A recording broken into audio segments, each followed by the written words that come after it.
નમસ્કાર. ભારતના ફોજદારી કાયદામાં એક બહુ મોટો બદલાવ આવ્યો છે. લગભગ 160 વર્ષ જૂનો આઈપીસી હવે ભૂતકાળ બની ગયો છે અને એની જગ્યાએ આવ્યો છે ભારતીય ન્યાય સંહિતા એટલે કે બીએનએસ. તો આ ફેરફારનો આપણા બધા માટે શું અર્થ થાય છે? ચાલો આ નવા કાયદાના જે પાયાના સિદ્ધાંતો છે એને એકદમ સરળ ભાષામાં સમજીએ. શરૂઆત જ કરીએ એક મોટા સમાચારથી. ઇન્ડિયન પિનલ કોડ એટલે કે આઈપીસી, જે 1860થી આપણા કાયદાનો આધાર હતો, એ હવે ઇતિહાસ બની ચૂક્યો છે.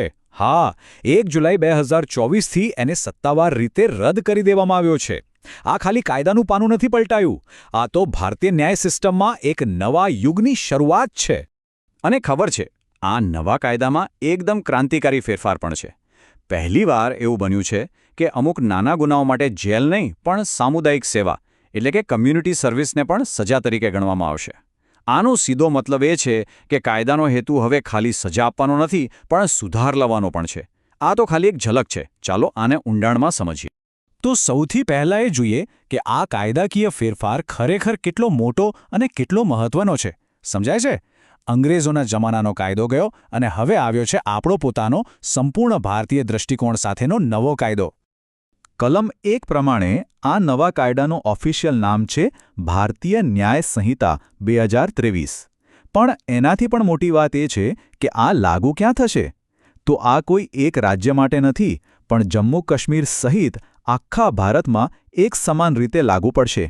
એટલે કે હવે આખા દેશમાં કાયદો એકસરખો. ચાલો હવે બીજા ભાગ પર જઈએ. બીએનએસ એટલે એક નવી શરૂઆત. આનો અર્થ શું છે? આ ખાલી નામનો જ ફેરફાર નથી હો. આની પાછળ એક આખી નવી વિચારધારા છે, એક નવી દિશા છે. તો બીએનએસ છે શું મખરે?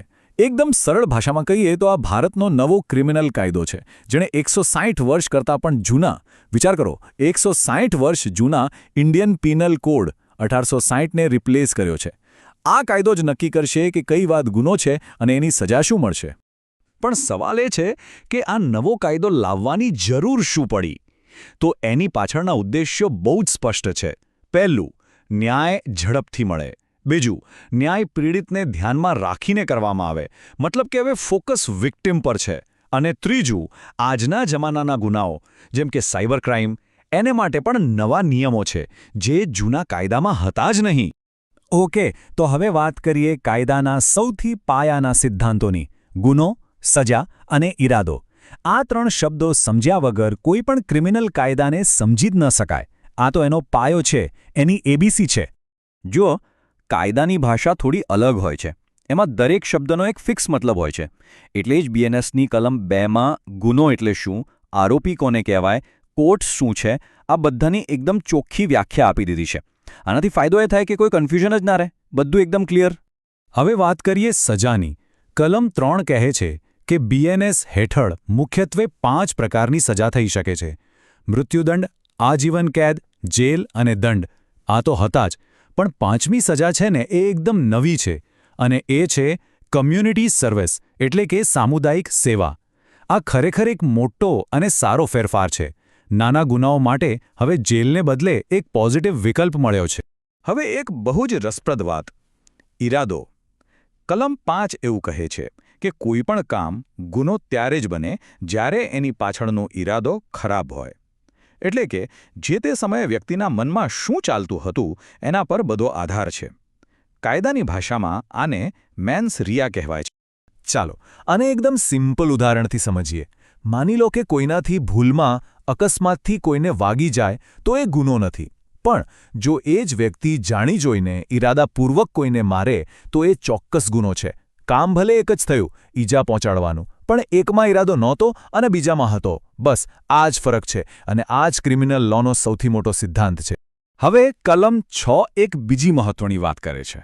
ગુનો માત્ર કંઈક ખોટું કરવાથી નથી થતો, પણ ક્યારેક કંઈક ન કરવાથી પણ થાય છે. ખોટું કામ કરો એને કૃત્ય કહેવાય, પણ તમારી કોઈ કાયદાકીય ફરજ હોય અને એ તમે ન કરો તો એને ચૂક કહેવાય. દાખલા તરીકે કોઈ ડૉક્ટરની ફરજ છે કે ઇમરજન્સીમાં દર્દીને બચાવે, પણ જો એ જાણી જોઈને સારવાર ન આપે તો એણે પોતાની ફરજમાં ચૂક કરી કહેવાય. અને હા, એ પણ ગુનો બની શકે છે. અને કલમ 7 શું કહે છે? એ ટીમવર્કની વાત કરે છે, પણ ગુન્હામાં. માની લો કે 4 લોકો ભેગા મળીને બેંક લૂંટવાનો પ્લાન બનાવે છે.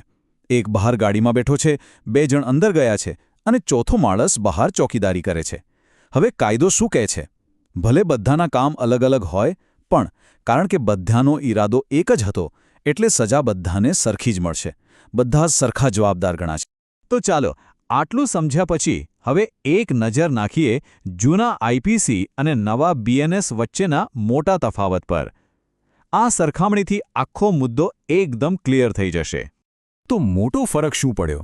જુઓ, આઈપીસી એક જૂનો કાયદો હતો, અંગ્રેજોના સમયનો, જ્યારે બીએનએસ એકદમ નવો, આધુનિક વિચારસરણીવાળો કાયદો છે. એનું ફોકસ હવે પીડિત પર છે, ગુનેગાર પર નહીં. એમાં કમ્યુનિટી સર્વિસ જેવી નવી સજા છે, જે જૂના કાયદામાં હતી જ નહીં. એટલે યાદ રાખવા જેવી વાત એ છે કે આ ખાલી કલમો નથી બદલાઈ, ન્યાયને જોવાનો આખો દૃષ્ટિકોણ બદલાયો છે. સારું, તો આપણે બીએનએસના ભાગ 1ની ઘણી બધી વાતો સમજી. પણ હવે આગળ શું? આ બધામાંથી આપણે શું શીખ્યા અને ભવિષ્યમાં આની અસર શું દેખાશે? તો આ આખી ચર્ચાના અંતે 3 મુખ્ય વાતો ખાસ યાદ રાખવા જેવી છે. પહેલી, ગુનો ખરેખર કોને કહેવાય?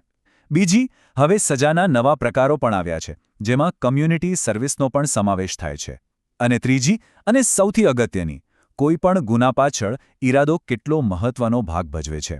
બસ આ 3 પાયાની વાતો છે. અને છેલ્લે એક સવાલ જે વિચારવા જેવો છે. કાગળ પર તો કાયદો બદલાઈ ગયો છે, પણ શું ખરેખર જમીન પર આપણી ન્યાય સિસ્ટમ આનાથી વધુ ઝડપી અને સારી બનશે? આનો જવાબ તો સાચું કહું તો આવનારો સમય જ આપશે. પણ આના પર વિચારવા જેવું ખરું?